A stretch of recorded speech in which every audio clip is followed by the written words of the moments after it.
Suatu ketika pernah saya melakukan perjalanan dari Malang ke Bandung. Naik kereta api dalam proses perjalanan yang panjang. Saya bertemu dan saya duduk di samping seseorang yang radanya agak asing bagi saya. Kayaknya saya berpikir ini adalah orang luar negeri, bukan orang Indonesia. Karena wajahnya putih banget, kemudian rambutnya agak kekuning-kuningan. Dalam perjalanan yang panjang itu dari Malang ke Bandung, sejak awal saya bertemu dia sudah membaca. Dia duduk kemudian membaca, terus panjang perjalanan dia membaca. Saya tidak punya kesempatan untuk berbicara karena dia terus membaca. Karena lama, hampir 2 jam dia membaca, kemudian saya penasaran apa yang dia baca. Saya berusaha memberanikan diri untuk menyapa dan berkenalan dengan bahasa Inggris. Yang saya tanyakan kemudian adalah apa yang Anda baca? Dan ternyata yang dia baca adalah kitab sucinya. Ternyata dia bukan orang Islam.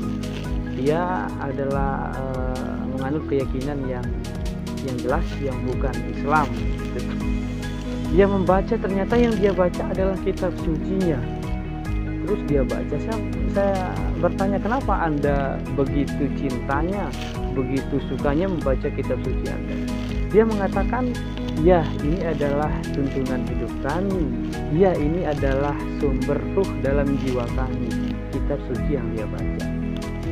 Ketika mendengar itu, saya sebagai orang Islam kemudian terketuk dan seolah-olah terpukul.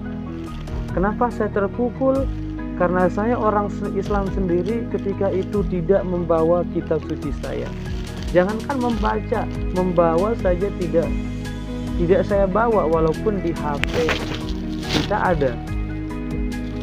Pukulan yang kedua adalah kenapa dia membaca sambil jalan di kereta api itu, perjalanan di kereta api itu, sementara saya tidak membaca. Ini adalah pukulan terbesar bagi saya sebagai umat Islam.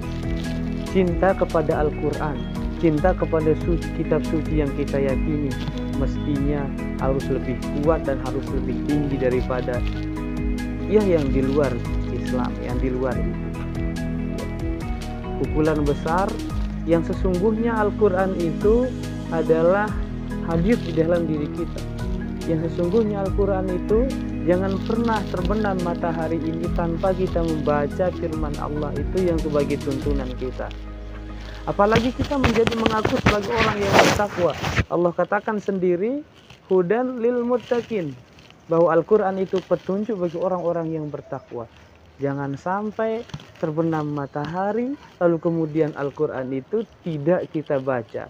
Karena bagaimana mungkin kita tidak membaca Al-Quran itu, sementara Al-Quran itu adalah petunjuk bagi kita.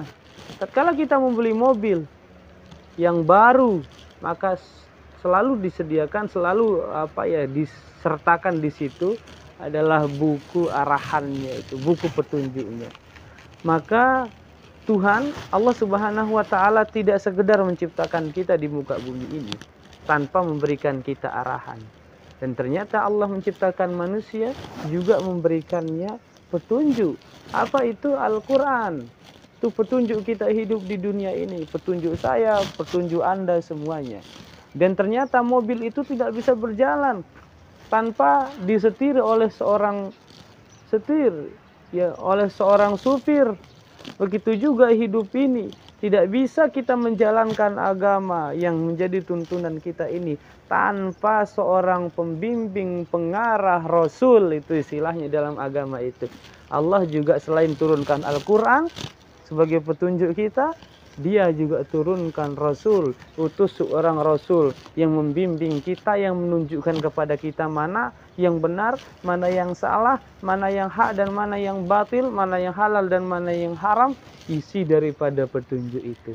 So, cintai Al-Quran, cintai Al-Quran dan cintai Al-Quran. Dia akan datang nanti memberikan syafaat kepada kita yang membaca Al-Quran itu. Cintai Al-Quran, kemana-mana bawalah Al-Quran itu. Jangan sampai perjalanan saya tadi, kisah perjalanan saya dari Malang ke Bandung itu terulang kembali. Kita tidak cinta kepada Al-Quran kita tidak peduli kepada kitab suci kita, kalah kita dengan orang-orang yang di luar agama kita, tapi kecintaannya kepada kitab sucinya luar biasa. Cintai Al-Quran kita. Terima kasih.